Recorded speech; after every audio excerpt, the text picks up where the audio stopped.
주님께서 여러분과 함께 성마테오가 전한 거룩한 복음입니다.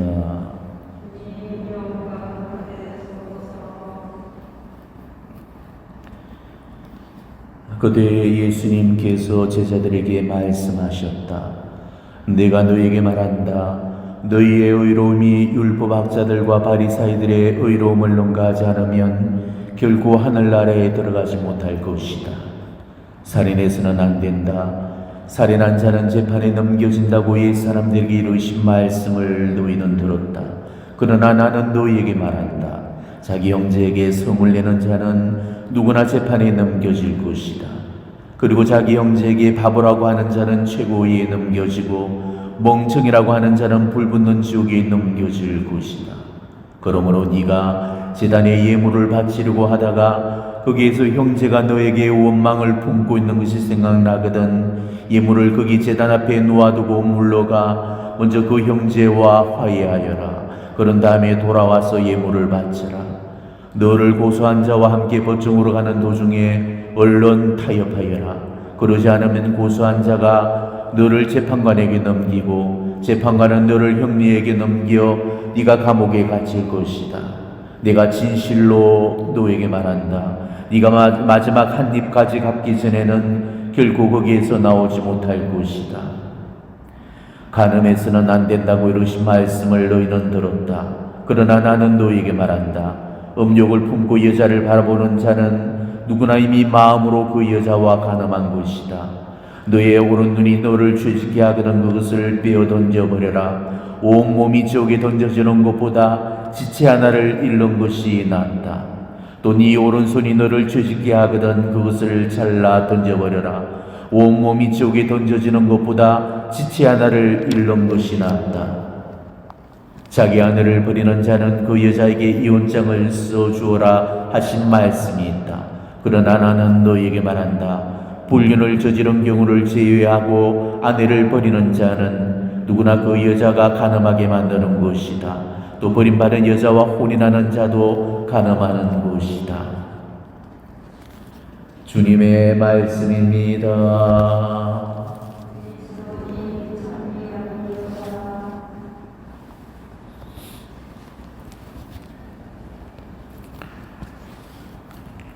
오늘 복음은 예수님의 그 유명한 산상설교의 한 대목입니다.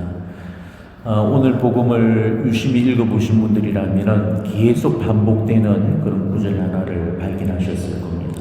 그러나 나는 너희에게 이렇게 말한다.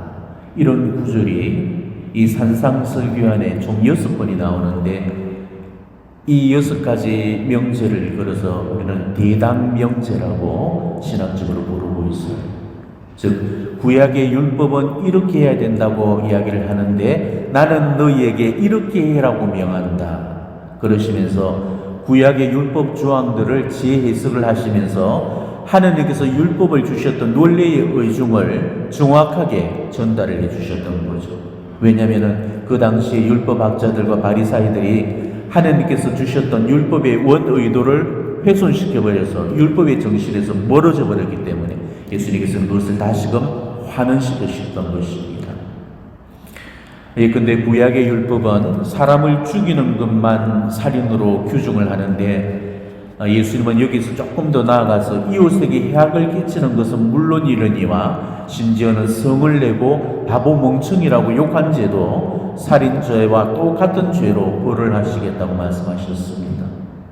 자, 그렇기 때문에 내가 했던 말이나 행동 때문에 누군가가 내게 원망을 품고 있다면 우리는 이 원망을 서둘러 풀어줘야 된다는 것입니다. 미사를 드리러 성당으로 달려오기에 앞서서 그 사람한테로 먼저 달려가서 자기 잘못에 대해서 진정으로 용서를 빈 다음에 그러고 돌아와서 미사에 참여하라는 것입니다. 그렇게 하지 않는다면 하나님께서 심판날에 친히 그 죄를 물으실 건데 그 죄를 살인죄를 적용하셔서 그에 상응하는 벌로 엄하게 다스리시겠다는 것입니다. 마지막 한 분까지 죄값을 다 갚을 때까지 그 죄벌에서 풀려나오지 못할 거라는 거, 이 얼마나 무슨 말씀이겠습니까? 자, 고작 성 한 번 낸 걸로 연옥벌이 이토록 무시무시하다면은, 고작 멍청이 소리 한 번으로 지옥의 영벌을 받을 정도라면은 얼마나 그 죄가 큰지를 우리는 다시 생각해 보셔야 됩니다. 우리는 그동안 소재거리라도 생각지 않던 그 죄가 가장 엄한 중죄로 다스려진다는 이 무시무시한 진실을 똑바로 알고 계셔야 되는 것입니다. 나무나 버기한 죄가 미국에 얼마나 큰 벌을 요구받는지를 안다면은 우리는 말 한마디, 행동 하나에도 신중하고 세심하게 살펴보셔야 될 겁니다. 우리는 예수님의 이 경고의 말씀을 반드시 새겨놓도록 하셔야 됩니다. 내가 너희에게 말한다. 사람들은 자기가 짓거린 쓸데없는 말을 심판날에 해명해야 할 것이다. 그리고 예수님은 간음 교중에 관해서도 말씀하셨습니다.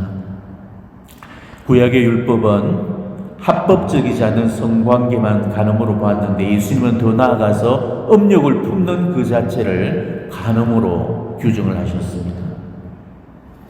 간음죄가 얼마나 무서운 죄인지 모르는 사람들이 너무나 많습니다. 자, 하나님께서 모세를 통해서 10계명을 주셨을 때 무려 2가지 계명을 간음죄에 관한 그런 금지 조항으로 두셨죠. 6계가 간음하지 말라, 9계가 남의 아내를 탐하지 말라. 도대체 이 죄가 얼마나 무시무시한 죄라면은 2번씩이나 그 지킬 계명 속에 포함을 시키셨는가를 다시 한번 생각해 보셔야 되겠습니다. 파티마에서 발현하셨던 성모님은 지옥에 떨어지는 대부분의 영혼이 음란죄 때문에 지옥에 떨어진다는 말씀을 하셨습니다. 그것도 음란죄가 무슨 뜻인지조차 모를 7살 박이 히야친타한테 음란죄의 무서움을 알리셨던 거죠. 그래야만 그 경고가 하늘로부터 온 거라는 것을 사람들이 믿고 음란죄의 무서움을 알게 될 것이기 때문에 가장 어린 히야친타한테 음란죄의 무서움을 알리셨던 겁니다. 성경에도 간음의 무서움을 경고하는 그런 구절들이 너무 많습니다. 히브리서에는 부부의 잠자리는 더럽혀지지 말아야 합니다. 불륜을 저지르는 자와 간음하는 자를 하나님께서는 심판하실 것입니다. 이렇게 말씀하십니다. 그리고 요한복음을 보면은 불륜을 저지르는 자들이 차지할 몫은 불과 유황이 타오르는 불못뿐입니다. 라고 이렇게 경고를 하고 있죠. 이처럼 간음과 불륜은 바로 영혼의 멸망을 불러오는 무시무시한 죄예요. 그렇기 때문에 예수님은 손을 자르고 눈알을 빼버리는 한이 있더라도 영혼의 멸망만큼은 막으라고 하셨습니다. 멀쩡한 2눈으로 지옥에 떨어지는 것보다 애꾸눈으로라도 천국에 드는 길이 낫다는 것이죠. 자, 그런데 예수님은 육체적인 간음만 간음이 아니고 마음속에 음욕을 품는 그 자체만으로도 간음이 성립이 되어진다고 말씀하셨습니다. 생각으로 짓는 죄와 행위로 짓는 죄. 자, 우리 생각으로는 행위로 짓는 이 죄가 더 나쁘다고 보는데 예수님은 생각으로 짓는 죄와 행위로 짓는 죄에 차이가 없다고 하셨습니다. 생각으로 누구를 범했다면 그거는 실제로 범한 거라고 말씀하셨습니다. 간음이 육체적인 순결만을 거스르는 행위라고 생각해서는 안 됩니다. 순결을 거스르는 생각이나 마음, 말과 시선까지 다 포함이 된다는 것이죠.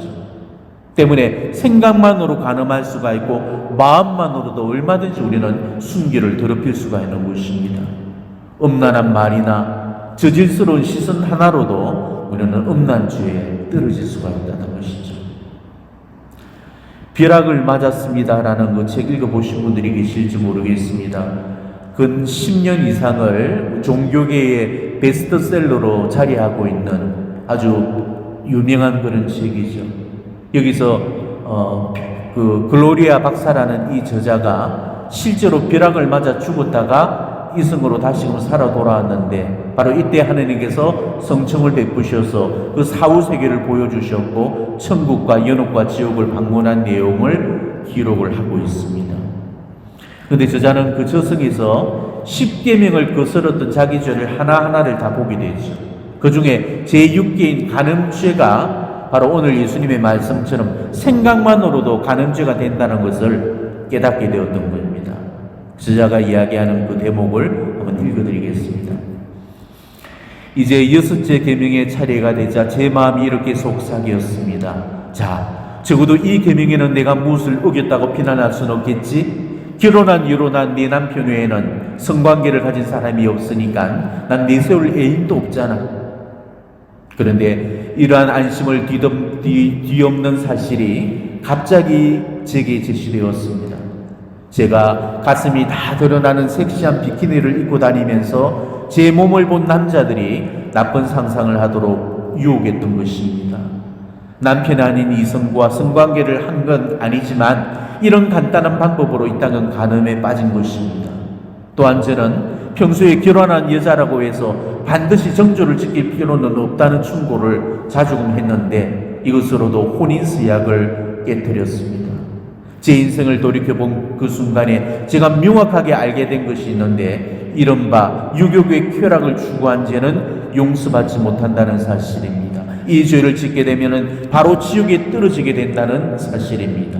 그러므로 비록 오늘날 많은 사람들이 그걸 대수롭지 않게 생각하거나 더욱이 누구나 직접 경험해야 하는 아주 멋진 일로 여기거나 절정에 이르렀을 때 어떤 느낌을 갖는지 알아보기 위해서 한번 해봐야 된다는 말을 할지라도 이를 매우 엄격하게 배척해야만 합니다. 안타깝게도 저는 살면서 하느님의 손에서 떨어져 나와 있었습니다. 슬프지만 인정해야만 하는 사실은 행동으로 옮겨야만 죄가 되는 게 아니라 비밀스러운 생각만으로도 죄가 된다는 것입니다. 영혼 안에서도 무거운 죄를 범할 수 있는데 바로 말과 행위로 실행을 하지 않더라도 생각만으로도 대죄를 범할 수 있습니다. 오늘 예수님의 말씀과 정확하게 일치하고 있는 대목입니다.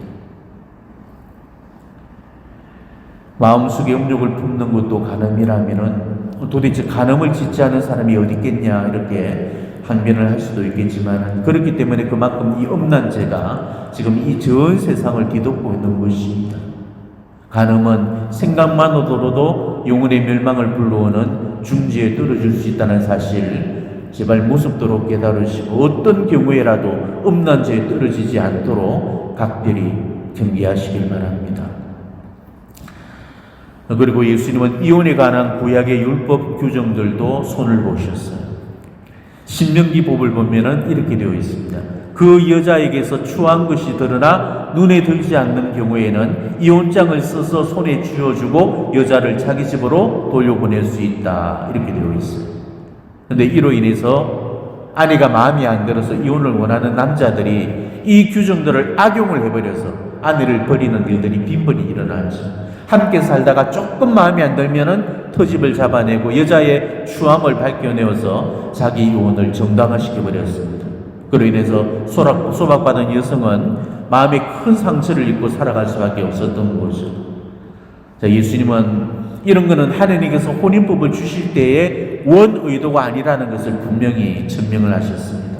율법에서 이혼이 허용되는 경우는 그 여자한테서 추한 것이 드러나 눈에 들지 않는 그런 경우인데, 자, 예수님은 이 경우를 아내가 불륜을 저지른 경우로 한정을 시켰습니다. 즉 아내가 외도를 일삼은 경우는 아내한테 책임이 있기 때문에 그럴 때만 이혼이 가능하다는 거죠. 그 밖에 하나님 앞에서 맺어진 이 혼인 유대는 사람이 절대 풀지 못하고 오로지 죽음만이 갈아놓을 수 있다고 증명하셨던 것입니다.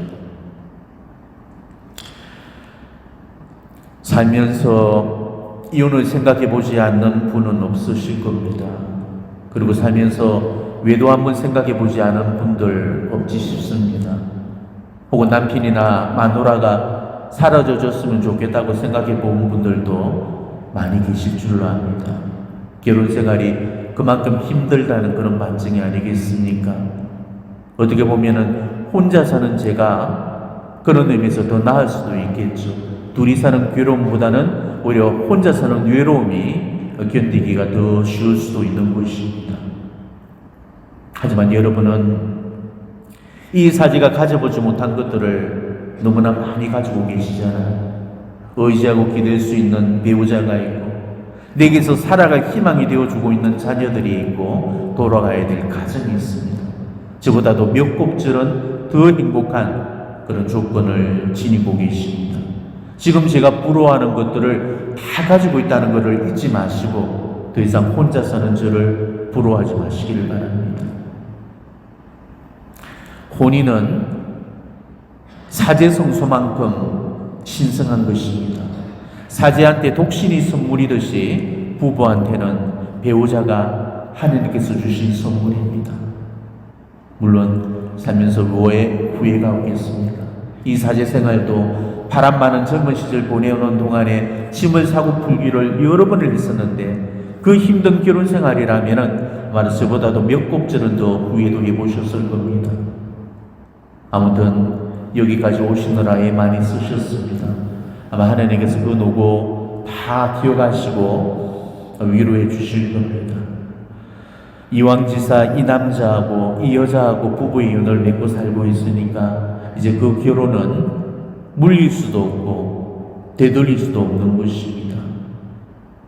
백마탄 왕자나 숲속의 공주는 현실 세계에는 전혀 존재할 수가 없습니다. 제발 헛된 꿈 꾸지 마시고 그럴 여력이 있다면 그 남은 힘으로 조금만 더 힘을 내시고 지금보다도 조금만 더 사랑하면서 살아보자고 제안을 해드리고 싶습니다.